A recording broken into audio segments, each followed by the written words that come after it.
Mr. Fernando Carvajal. In this weekly meetings that we will be holding every Monday, we will be discussing the ongoing situations. There are so many unknowns that makes the situation in Yemen extra difficult to anticipate how the next phase will look like. Now we are witnessing the start of this Yemeni dialogue proposed by the JCC countries.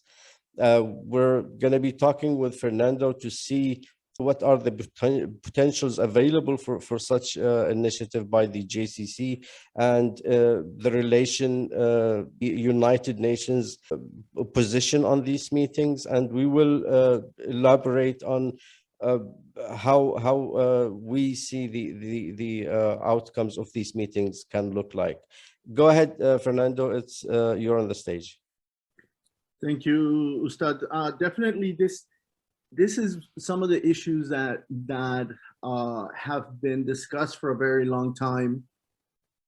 Since the start of this particular war in March 2015, when the coalition to restore legitimacy was created under the leadership of Saudi Arabia, with the backing of UN Resolution 2216. And it is interesting to see the development of the dynamic between the coalition, meaning Saudi Arabia, and the Office of the UN Special Envoy. And today, in March 2022, is Hans Grunberg, the Swedish diplomat. But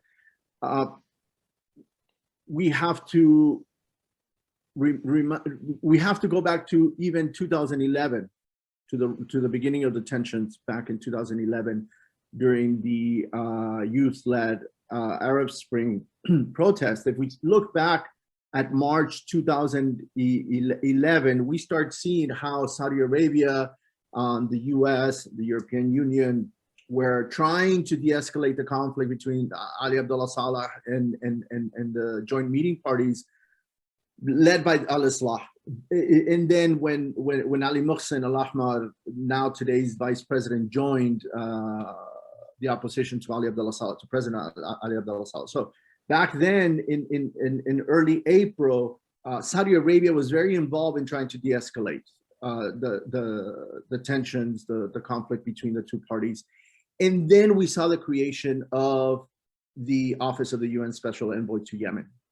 At that time was Jamal bin Omar, who was the first envoy.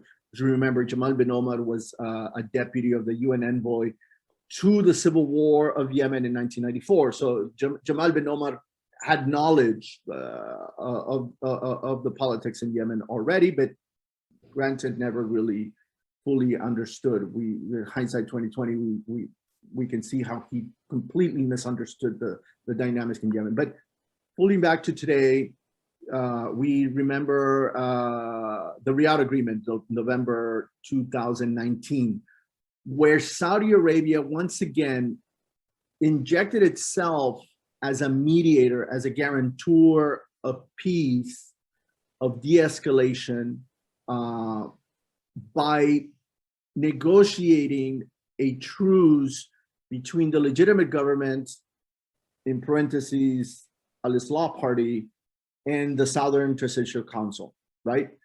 So we go back to November, August through October, we remember STC forces, Security Belt, and other forces were engaged with the presidential guard of President Abdul Rabah, which was then led by commanders affiliated with al-Islah. So they were fighting for control of Aden, etc. So then the main concept here, the main idea here is that the southern issue itself, which is what the STC are primarily engaged in, the southern issue, the grievances of the southern population, are not within the mandate of the UN Special Envoy. Not Hans Grunberg, not Martin Griffith, not Ulud Sheikh, not bin Omar. This is not a part of the mandate for the UN envoy. It was part of the discussions of the National Dialogue Conference in 2013 as a component of comprehensive talks, right? of a proposal, but it is not a responsibility of the envoy to address that. UN envoy's responsibility, his mandate is the war between the Houthis and President Hadi, between the Houthis and the legitimate government. Right. Previous to December 2017 is Houthi Saleh alliance, Houthi GPC alliance against Abdul Rabbo and the legitimate government. But today it is between the Houthis and Abdul Rabbo, the legitimate government. This is why it's still called, this is why the Saudi-led coalition is still referred to as a coalition to restore legitimacy in Yemen, right? So in November 2019, in October 2019, when Saudi Arabia called Aidar Zubaydi to Riyadh with a delegation to begin talks with President Hadi and al-Islah, Martin Griffith was the UN envoy at that time, and he could not inject himself into this process. This was beyond his mandate. He had no responsibility, no authority, no legitimate role to play in here other than as an observer. So we look back and we look in the news, Martin Griffith will go to Riyadh to get an update on what was going on, not really to participate in these talks. So this is how Saudi Arabia went from a role of leading the military coalition that aims to support the legitimate government against the Houthis militarily and diplomatically. Saudi Arabia, the Crown Prince Mohammed bin Salman, Prince Khalid bin Salman introduced themselves as mediators. And we now know it took Saudi Arabia 2 years to really implement the Riyadh agreement, an agreement that they negotiated, an agreement that they basically control, because let's face it, al-Islah is hosted in Riyadh, right? And Aidar Zubaydi is often residing in Riyadh, not just in Abu Dhabi and in Aden. So now, when we come to the upcoming talks tomorrow, the 29th of March in Riyadh, sponsored by the GCC, this is in another way a way for Saudi Arabia to inject itself as a mediator, as a negotiator, as it was in March 2011. And unfortunately, this conflict, or the period today, is the mandate for the UN envoy's office. Hans Grunderberg is supposed to handle this. But the fact that Saudi Arabia is through the proxy, through the GCC proxy, because we have to be clear here, the GCC didn't just come out with it on their own. We believe that Riyadh asked the GCC Secretariat to create this proposal and announce it, instead of Saudi Arabia doing it unilaterally, right? So we see some maneuvering by Saudi Arabia to improve their image, to create a new role for themselves, but using the GCC as a proxy, because Saudi Arabia doesn't want to make this as a simple threat to Saudi territorial security or Saudi security as a whole. Let me ask you, Fernando, let me ask you on this position, to what extent do you think that the other Gulf states are into this with Saudi? Well, this is the thing. We see that Emirates and Bahrain are 100% behind this. They have to be, right? The UAE is being attacked by the Houthis. The problem, or the fog comes when it comes to Oman, who has stayed neutral for over 10 years, and definitely neutral since 2015, and Qatar, which we know was trying to play a major role in 2011, trying to mediate because of Islah Ali Muslim relations with Qatar, but also because of Houthi relations with Qatar. Let's not forget the role Qatar played during the 6-year war between Houthis and Saleh, right? And then third is Kuwait, who tends to be not neutral goes along with Saudi. But let's keep in mind that this month, Kuwait was the only GCC country to pledge funds into the UN humanitarian response plan on March 16 of this year, a couple of weeks ago. Kuwait was the only country to commit funds to the UN humanitarian response in Yemen, when it's usually Saudi Arabia putting up $1 billion, the Emiratis putting up $400–500 million. This year, no other GCC country, not even Qatar, pledge funds officially into this. This is the second way on how Saudi Arabia is injecting itself into the Yemeni, into the Yemen file, countering the UN, because it is proposed. Some Yemenis that are familiar with the plan going on in Riyadh are saying that the Saudis are about to announce a multi-billion-dollar fund for the humanitarian crisis in Yemen outside of the UN structure. So as you mentioned, Ustad, on how Saudi Arabia is sort of intruding in the UN envoy's office work and mandate, Saudi Arabia is also going to go around the UN and create a plan where directly the GCC funds the humanitarian response. Why? Number one, because Saudi Arabia and the Emirates don't trust the UN agencies. They always criticize them, they always backfire on them, etc. But most important, because Saudi Arabia and the UAE have said, wait a minute, we give the UN $1 billion, $1.5 billion every year, and the Houthis end up capturing over half of this money from the UN. Right. How? The Houthis control the port of Hodeidah, the Houthis control Sana'a airport, so they tax everything that goes through those two ports. The Houthis control all the warehouses around Sana'a airport and around Hodeidah airport. They control them, they own them, or they control the people the companies that they own them. The Houthis control the transportation companies that take those food and take that merchandise from Hodeidah to Sana'a, from Hodeidah to Amran, Hajjaz, Saada. They control that. So they whatever those trucking companies charge the UN to transport, the Houthis keep a cut. Next, the Houthis control the civil society organizations, the Yemeni civil society organizations that work with UN agencies and international non-governmental agencies. They control that through SCAMCHA, which is a department inside MOPIC, the Ministry of Planning in Sana'a. Well, can I ask you here, Fernando, because this also brings other issues, and to what extent is the UN like complicit in this, like helping the Houthis? Well, they know it. They know that it's happening, but UN officials will say, if we don't cooperate, we don't feed people. But keep in mind, and I wrote an extensive article on this, the UN has said this time and time again whenever there's a threat to list the Houthis as a terrorist organization. They say it all the time.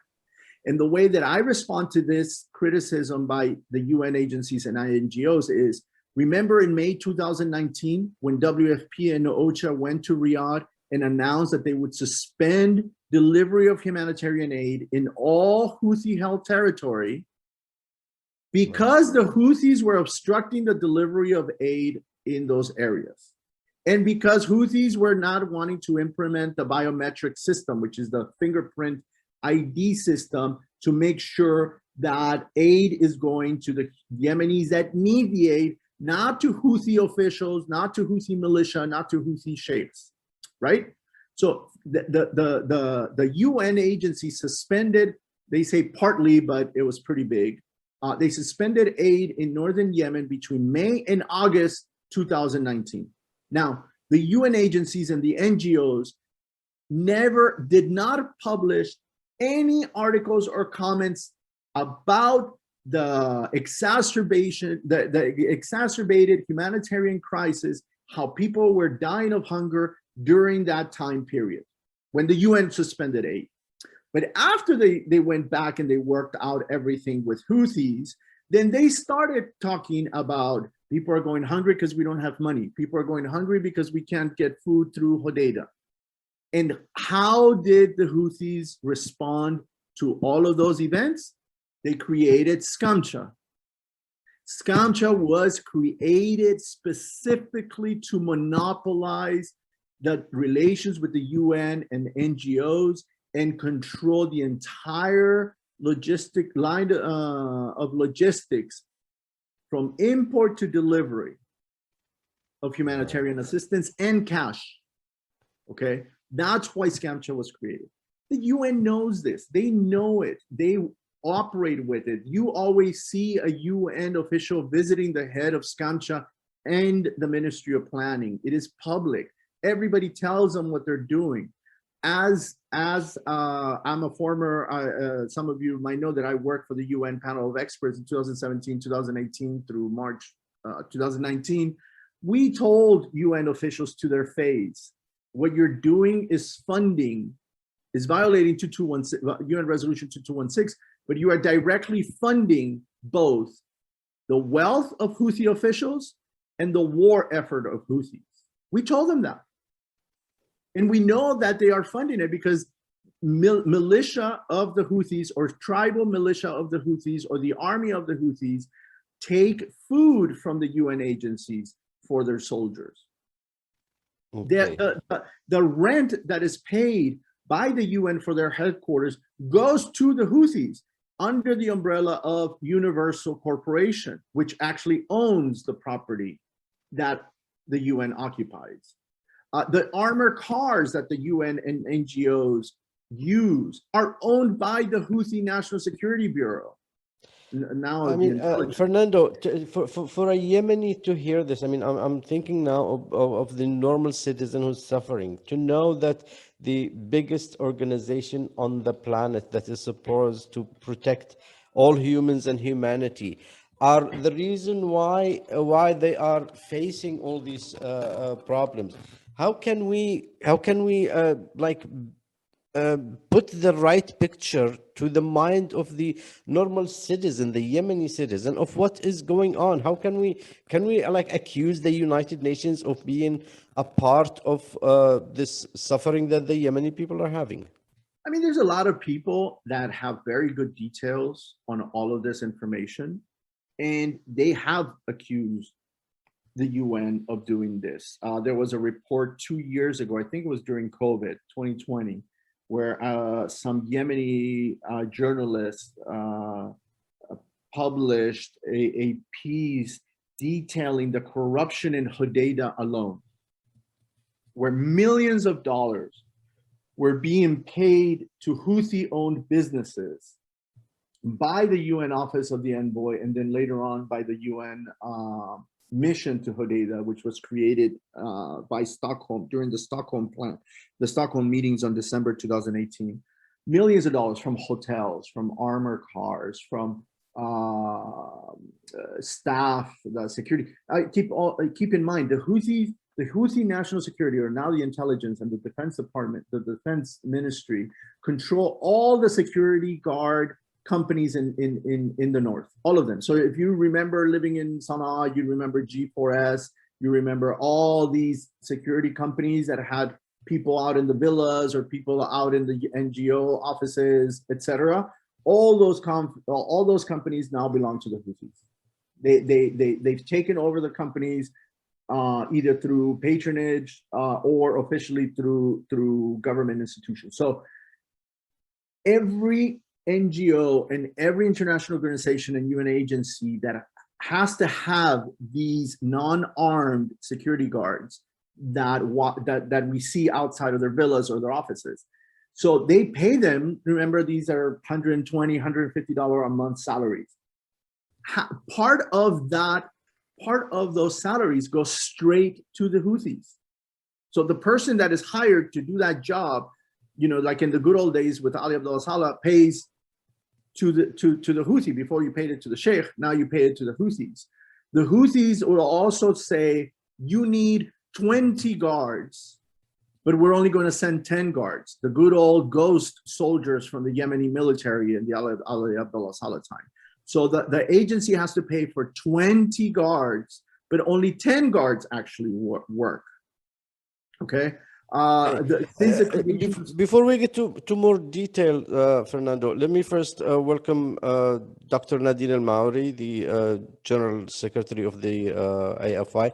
I'm going to go back to this issue, Fernando, on details of the corruption that has been going on within the United Nations. But now, as we are approaching this meetings tomorrow, I mean, would it be like of value to the Yemeni people that are going to the negotiations in Saudi Arabia to understand that the United Nations is not like a fair broker in the issue, and that they should benefit as much as they can while they are within the Gulf states to unify the Gulf states' position towards Yemen as a main goal of their of these meetings? Would that be thing of a value to advise them? I mean, it would be, Ustad, but we have to understand the reality on the ground too. And it shames me to say it because I love my friends, my Yemeni friends, the colleagues. I know everybody needs a job. I know everybody does all of this, but the UN also represents hundreds of jobs for Yemenis.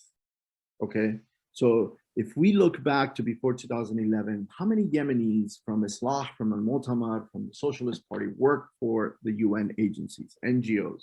We look at the generation of the 2011 protests, how many of those people that were protesting on the streets now have worked for the UN since the Arab Spring in one form or another? We see them at workshops, we see them, and they used to be protesting and everything, but they need a job, so they gravitate and they go get a job. The problem with some of this stuff, and again, we saw it in 2018 with the dialogue where everybody was paid a monthly stipend to attend the national dialogue. Everybody's going to get paid a daily stipend to go to Riyadh right now, right? They're paying their hotel, they're paying a stipend. Nobody goes for free. This is like a job. So everybody's getting a stipend, everybody's making money. You know, and other rivals, the Houthis will take this. You know, the main line from the Houthis is that all of these Yemenis are murtasaka, right? Mercenaries. They're selling themselves to the coalition, and unfortunately, it's going to be the same response during this event where the Houthis are going to call these folks who, many of whom have great ideas, have great intentions, have great motivation. Others not so much, but the Houthis are just going to call them mercenaries. So how do you beat that narrative? And also, how do you give confidence to the GCC that if they gather 100 Yemenis to handle this process and they get paid, they're going to work specifically for peace and for the benefit of the Yemeni state, not for their political party, not for their media outlet. Fernando, I mean, let's be fair here. I mean, we know the Yemenis and what they are capable of doing now after 7 years of being in no control of anything. They have no decision to make. Everything has been handed over to them on a very clean instructional manner. But now, what is the Gulf states' position on Yemen? So far, they have not unified their position on Yemen. In our view, that the disturbances that are happening within the Gulf states themselves have been like a main factor in prolonging this war.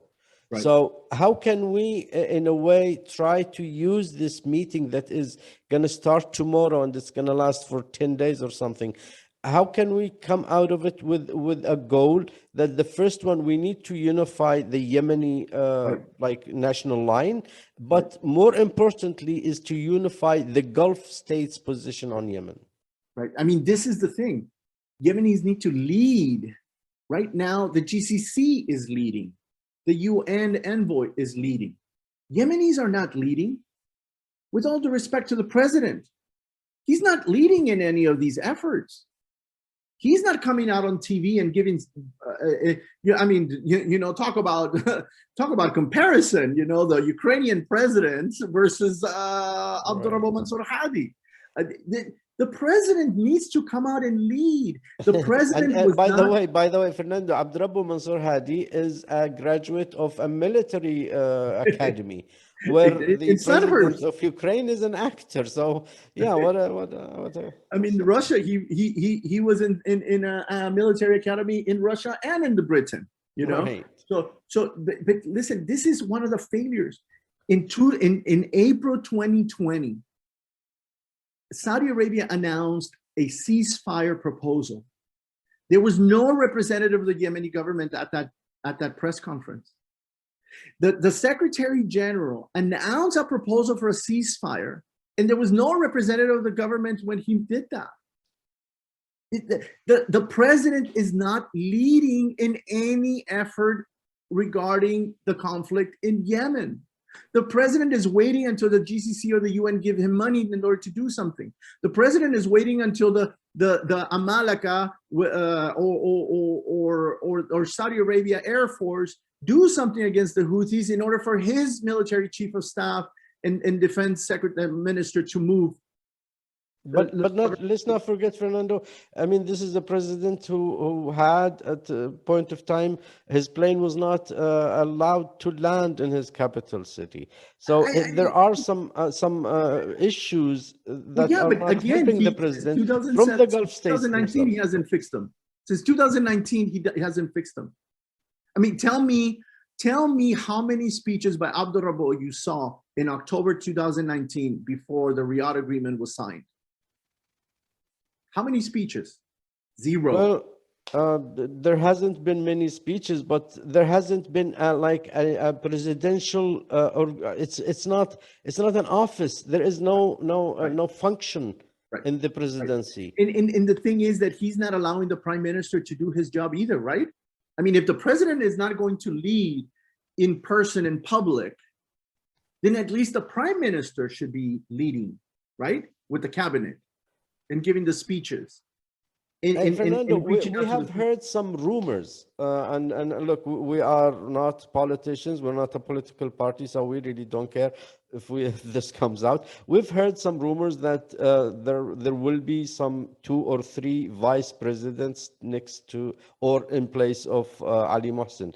Do you think that's an option that's going to be like put forward after this conference or after these meetings? In my article, I spoke to a couple of well-known Yemenis. People will see their names in my article this week. Hopefully it comes out tomorrow morning. I'll share it on Twitter, but for sure it's going to come out on print on Thursday.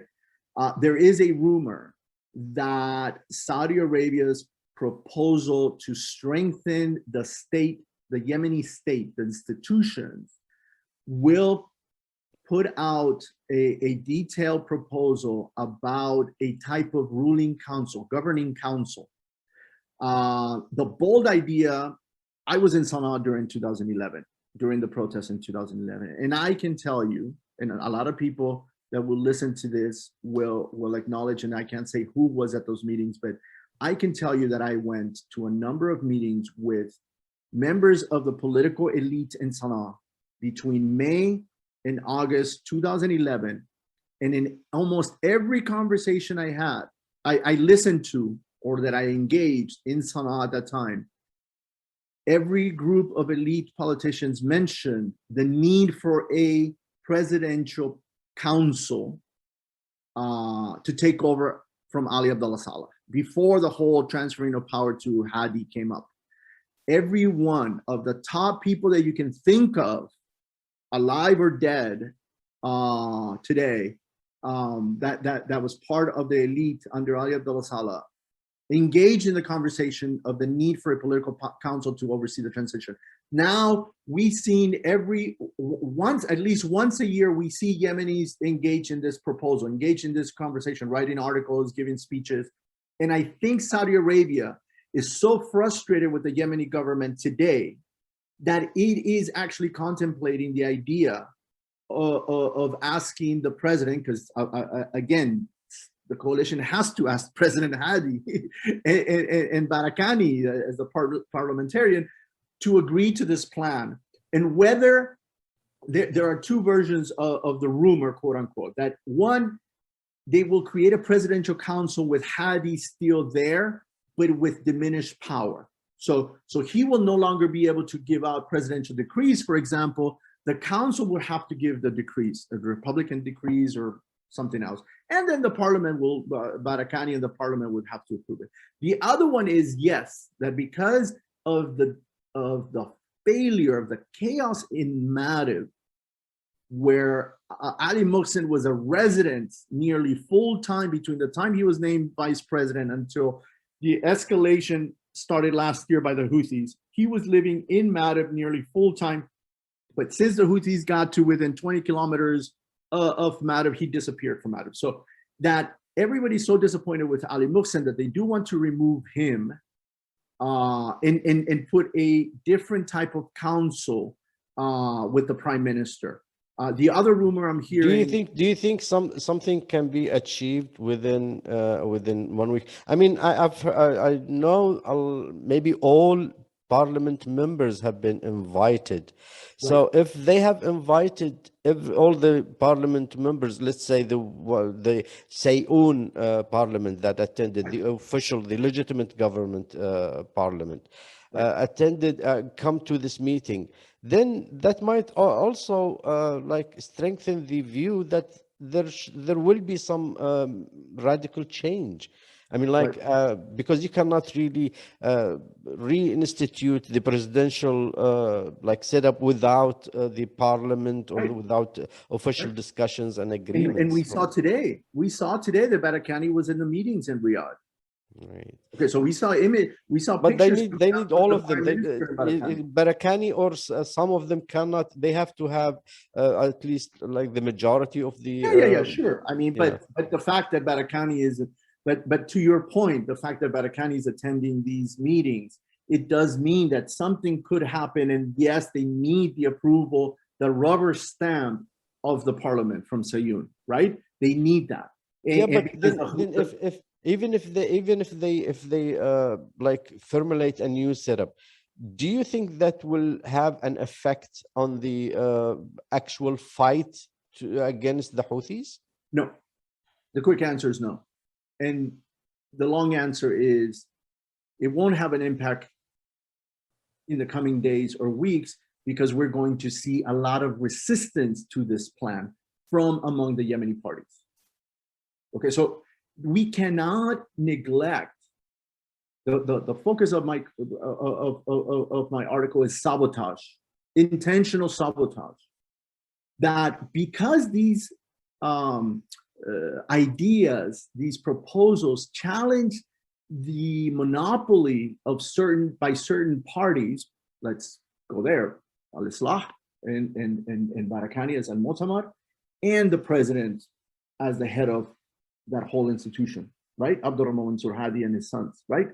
And then don't forget about the Economic Council. Don't forget about all of these other consultants that are under the president who have vested interest in the status quo, right? So any change to this, especially if it gives more power to the Southerners, especially if any of these proposals, if Aidarus Zubaydi becomes part of the Vice Presidential Council, if Aidarus Zubaydi becomes Deputy Prime Minister, etc., it is a threat to the status quo, and it will create an immediate resistance and reaction to it. So we can see that some political party will attempt to sabotage the plan one way or the other in order to extract the maximum benefit that they can get.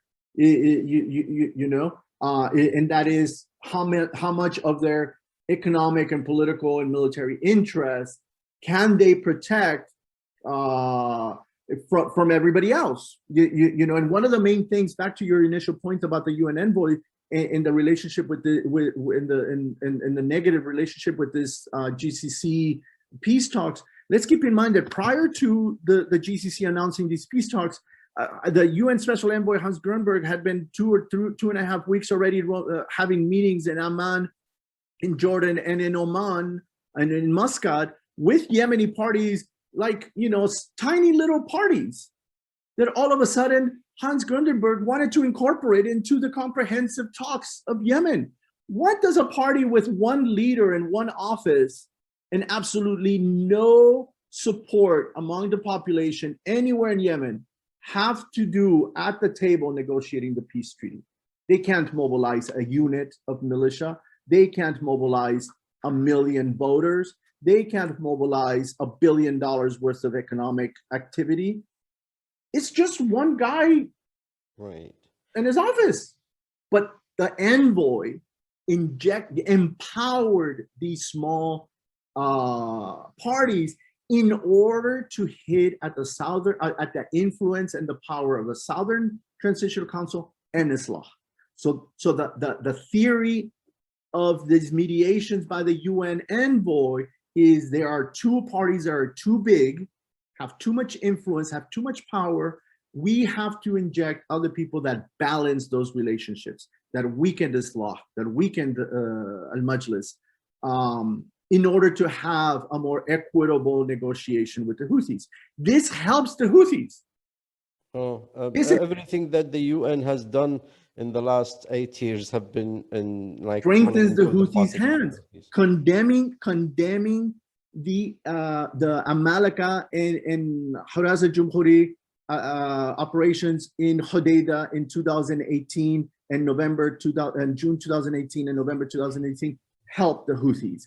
Condemning the Amalika operations in Bayhan and southern Marib against the Houthis, where the UN and the UN Secretary General called it an escalation, helped the Houthis. The UN director, country director, going to Sada after the Saudis bombed the central security camp in Sada, helped the Houthis. Well, thank you, Fernando. Let me see here. Dr. Nadine has been waiting for us, but honestly, this is a start. We're gonna go into more details. We were caught this week by the events of the meetings proposed to start tomorrow, but we will next week. From next week, we will get into the fields of your expertise. We want to talk about like the roots of the issues in Yemen that is not seeing for what they actually are from the beginning on, from the experiences that you have and the studies that you have made. Thank you very much for this nice conversation, and we will refer now to Dr. Nadine Al-Mauri, and we do the rest of this in Arabic. دكتورة مساكي بالخير. مساء النور، كيف الأحوال؟ أهلا فرناندو. الله خير أستاذ دكتورة، كيف حالك؟ والله تمام، إيش أخبارك؟ مشاورات الرياض هذه ما أدري ما عتعملون.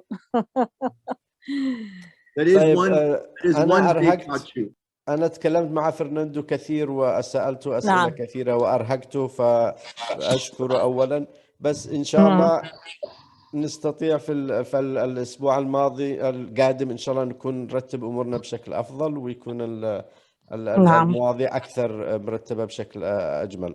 لكن عند فرناندو أفكار جميلة يا دكتورة وواضحة كثير، وإن شاء الله راح نستفيد منها. وإحنا كمان بدنا نوضح لفرناندو أكثر وأكثر منظورنا للقبيلة العصرية, the modern tribal system. Fernando, I want to highlight this issue also a little bit in English.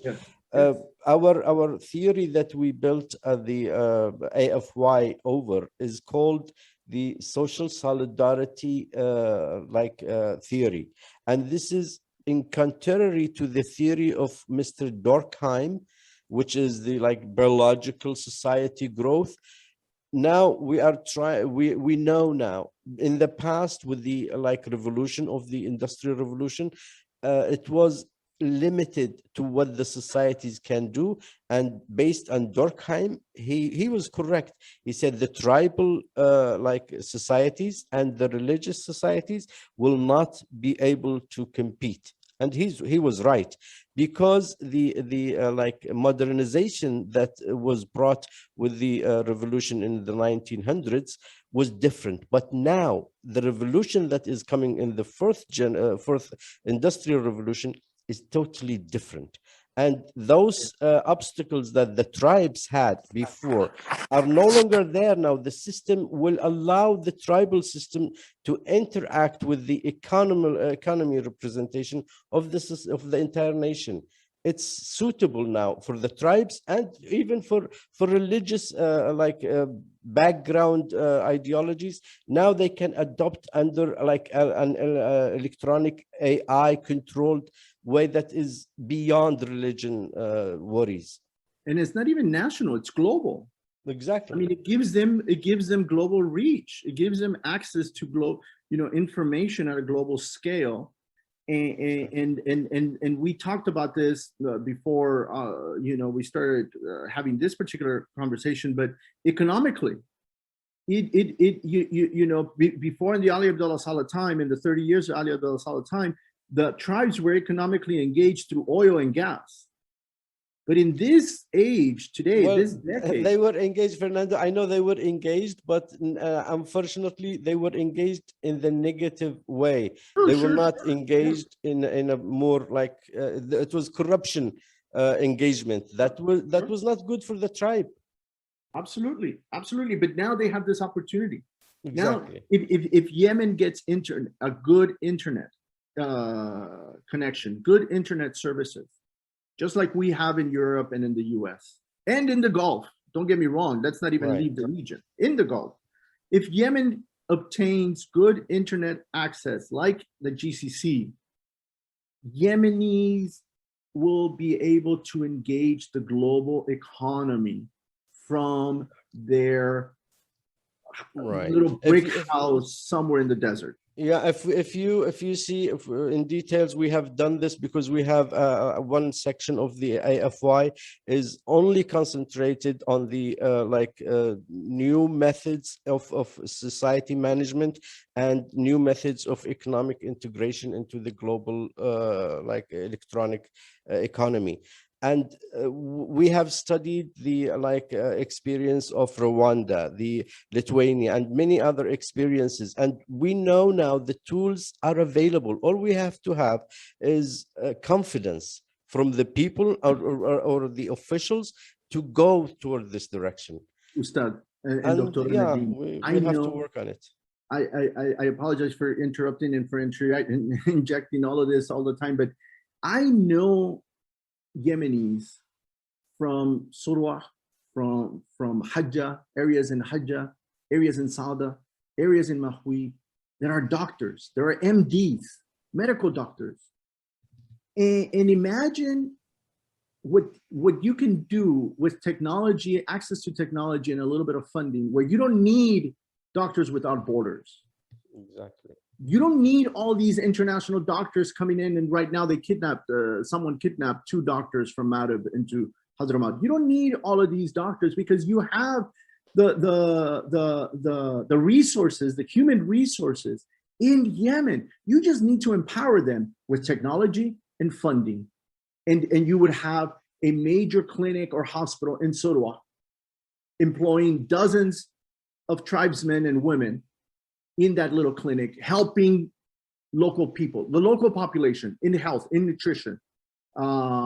Instead of waiting until the next doctor volunteers from Germany or from Delaware, the United States, or from Brazil or from Cuba, that volunteers or gets hired and gets airdropped into Yemen to help out with COVID or cancer, diabetes, birth, whatever.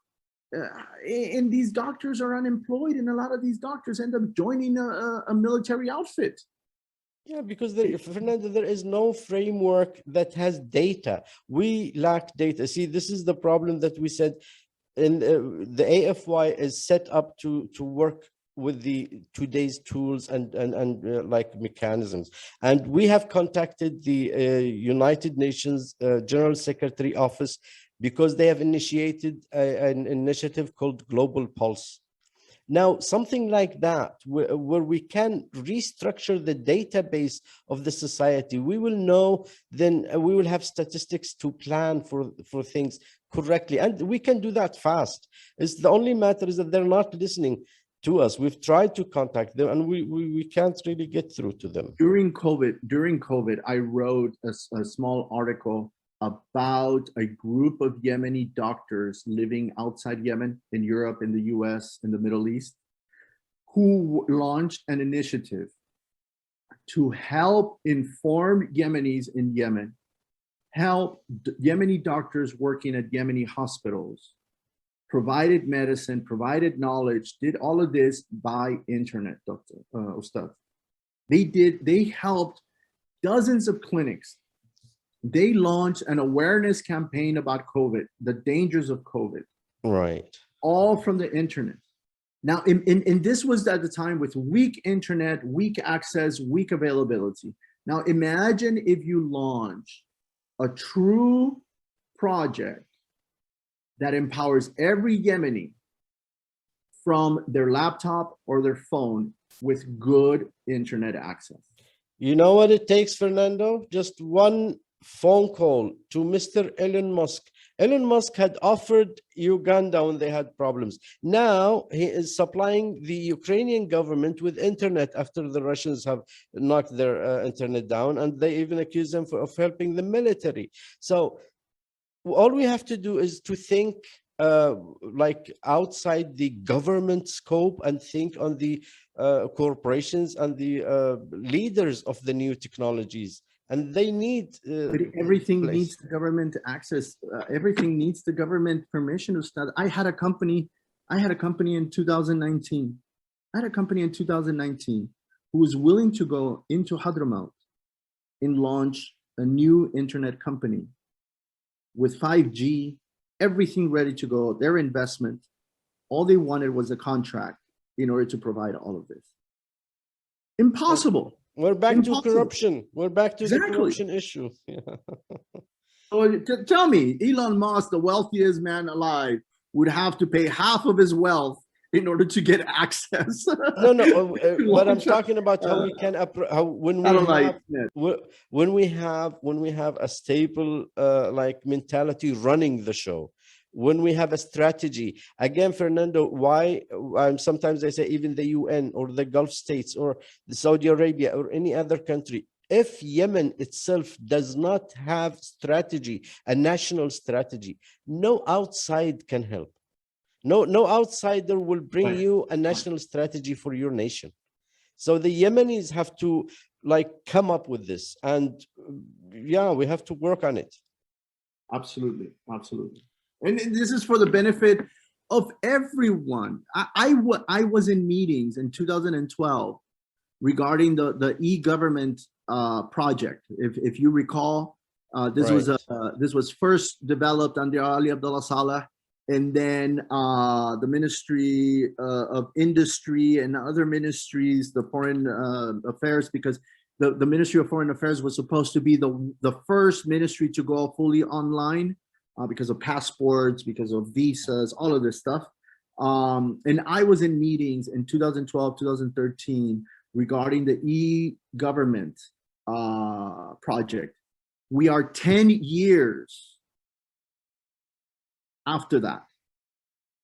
And probably is a Facebook government, not after 10 years, you are in a worse situation that you were. It is handled through Facebook. It's handled through Facebook. It's not handled through a website. It's the Ministry of Foreign Affairs does not have a website. People cannot get a passport. It takes them months to get a passport. I cannot get a visa like I used to on the internet to request it before. You know, I have to fly to DC. I have to send my passport, whatever, you know, everything. And all of this was discussed more than 10 years ago. And a lot of people like to use the easy excuse of, well, the political conflict of 2011 to 2013. The military conflict since 2014. It doesn't, it's the internet.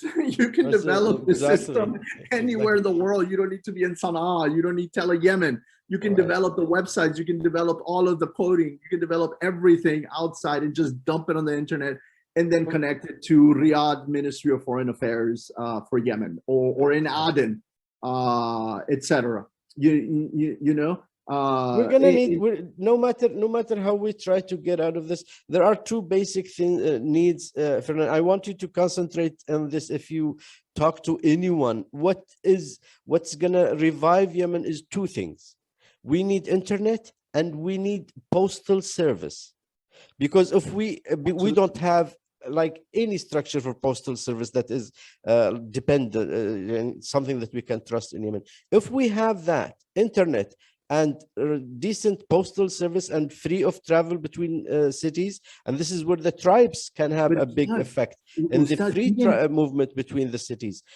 Free internet or good internet and free postal or good postal service, then we will revive the internal economy and the external economy. Even the idea of postal service was stuff. 2020 under Trump proved to us that our postal service in the US is extremely vulnerable and very inefficient because of lack of funding. In this day and age of business, if you want growth, if you want employment, you take it away from the government and you privatize it. So all of this, e-commerce, since COVID, we sat around in Europe and in the US, we sat around in our house 24/7, and yet we still had packages delivered to us, food delivered to us, toilet paper delivered to us through UPS, through FedEx, through Amazon, not the postal service. So in Yemen, being the way that it is, you could launch a reform of the Yemen postal service only for distribution, like they still distribute the retirement and paychecks, but even then, a lot of this should go into direct deposit into the people's bank accounts, right? But you restructure the postal service, maybe out in the villages, in the rural areas. And use that, Fernando, also by thinking in the plan that we have in the AFY, first of all, we will allow the tribal societies to invest in this postal services, because it will be the backbone of the local economy, because everything— there's no addresses. There are no addresses to start. So you need to hire a local person in order to deliver those items, right? So you hire the local people in order for them to be the drivers and deliveries of these packages, of this mail. You don't need somebody from Sana'a going to somewhere in Mahwid. You need hire somebody from Mahwid to receive the package and then drop it off, because there is no such thing as an address in a lot of these places, right? Even in Aden, I mean, figure— we need strategies, Fernando, and we're gonna have to work on them. Other than that, nobody will come from the outside and give us detailed strategy of what is needed for us. So if we don't have it, the outside help will always be in the negative direction. This is natural. For sure it will. Yeah. في موضوع أستاذ محمد والأخ فرناندو، كنت عايزة أطرح موضوع. يعني هو أكيد متابع الجانب الاقتصادي والأمني والسياسي أيضا والعسكري. ما هو السبب، أسأل أنا الأخ فرناندو، ما هو السبب إحجام الاستثمارات في داخل المناطق المحررة، بينما الحوثي يقدم استثمارات الآن خاصة وشخصية لجماعة الحوثي، يعني هي للميليشيا نفسها، بناء مولات وبناء هذه الشركة العمانية التي جاءت تستثمر الآن في الاتصالات. كيف يسمح لهذه الشركة العمانية أن تبدأ بالاستثمارات في داخل صنعاء، بينما الصفر الدولي لم يعطى له مكانته أو يتم إنشاؤه في المناطق المحررة؟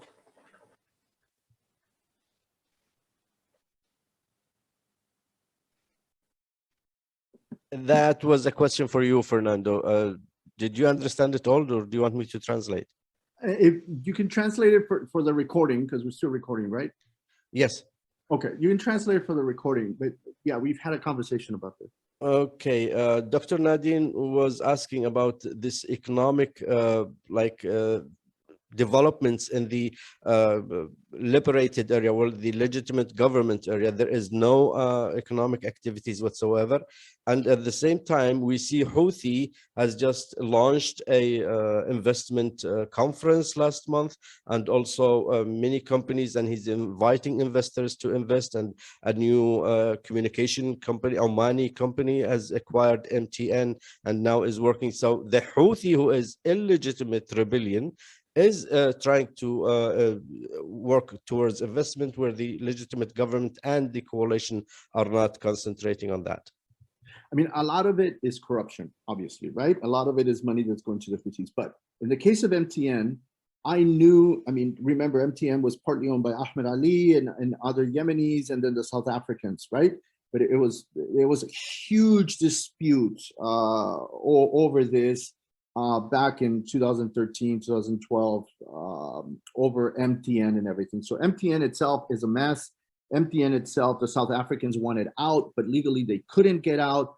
So I can only imagine that now this deal with the Omanis is in order to get the South Africans out of this contract and get them out. MTN, I think it is South African, right? Right. And so MTN, this deal is a corruption deal all along, and it is to get the South Africans. But you know, keep in mind that the Houthis are going to give the South African cut to the Omanis in order to bring money in order to get the South Africans, but then the Houthis are going to keep Ahmed Ali and the other shares from the other Yemenis. You know, some of these other guys were from Al Bayda or something like that.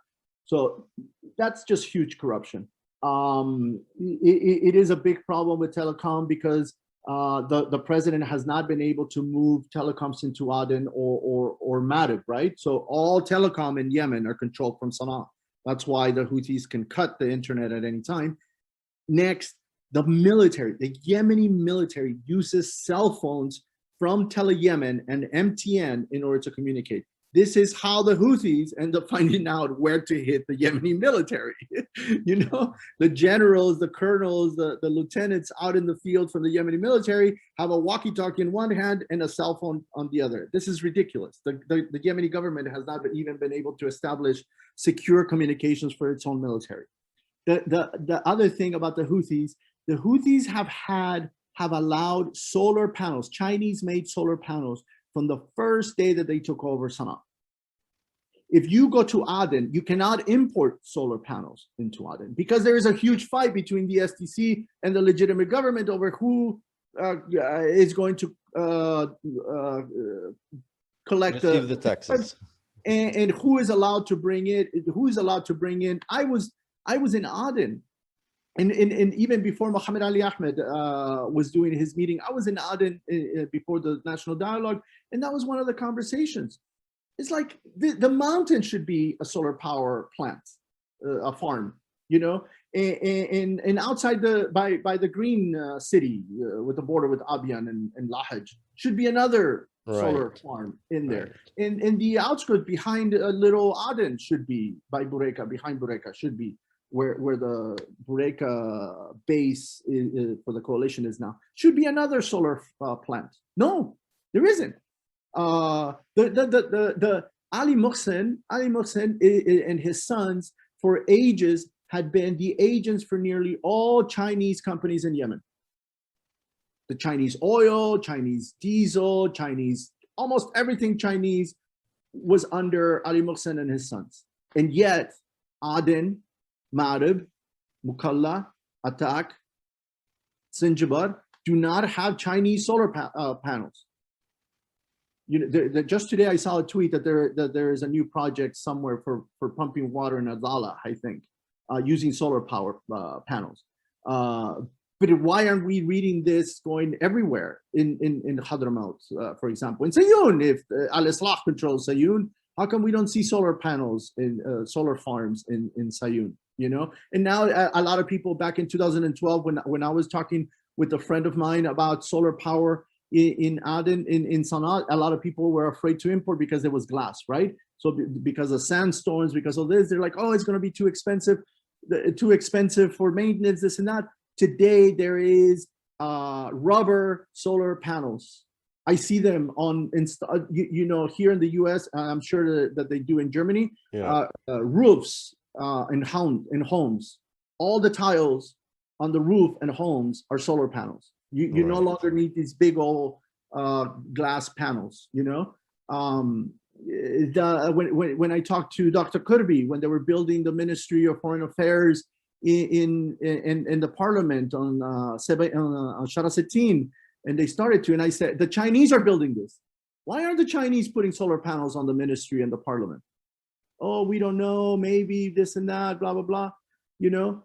So even Ali Abdullah Saleh was just as, you know, bad when it came to this. So there is a lot of movement in Sana'a, but we have to look at reality. There's a lot of money, there's a lot of cash in Sana'a. All of this cash has to be put somewhere. They can't just leave it in the basement in the villa. They can't put it in any banks. They can't spend it. You know, another big business in Sana'a are hybrid cars, the Prius. You know, at first I was surprised when I saw the first picture of a Prius in Sana'a, and then a friend of mine in Sana'a said, but there are dozens, hundreds of hybrid cars now being sold in Sana'a. They come through Oman. They go all the way from Salalah, all the way to Mahra, all the way to Sayoun, all the way to Marib, all the way into Sana'a, or from the south through Beida. It's very smart. I mean, you might hate the Houthis for their racism, their terrorism, their crimes, everything, but let's face it, the Houthis have beaten the legitimate government, have beaten Ali Abdullah Saleh at the economic game. And it benefits them outright. It outright benefits all the Houthis own the car dealerships. All the Houthis get money from all these cars coming in. But guess what? There is movement. When there is no petrol at the gas station, you still have hybrid cars moving, right? They can't have EVs. They can't have electrical cars yet because there is no let's not forget, Fernando. I mean, they will always be in Sana'a. You will find always some people with high standards living, and of course, this is what happens when like gangs and militias control nations. The people of the gang become capable of being richer and richer, and the rest of the people are paying. But we will get into like real, let's say, evaluation of the Houthism in itself and in our next meetings, and we will also talk about the other side of the equation which causes the prolonging of the conflict with the Gulf states, which is the Al-Ikhwan al-Muslimin infiltration into Yemen, and especially Al-Islah, and see whether there are real connections between them, or is it something that can be managed between Emirates and Islah party. Thank you very much again, Fernando, and we will definitely be meeting next week the same time. Thank you, Ustad. Thank you, Doctora. Thank you very much. شكرا لك أستاذ فرناندو. شكرا سعادة المستشار محمد عقلود. إذن كل يوم اثنين إن شاء الله أستاذ فرناندو نكون معا وإذا be working on this together, Fernando. Is that okay from your side? For sure, Ustad. Alrighty. Then have a nice time and goodbye. Good evening. Okay.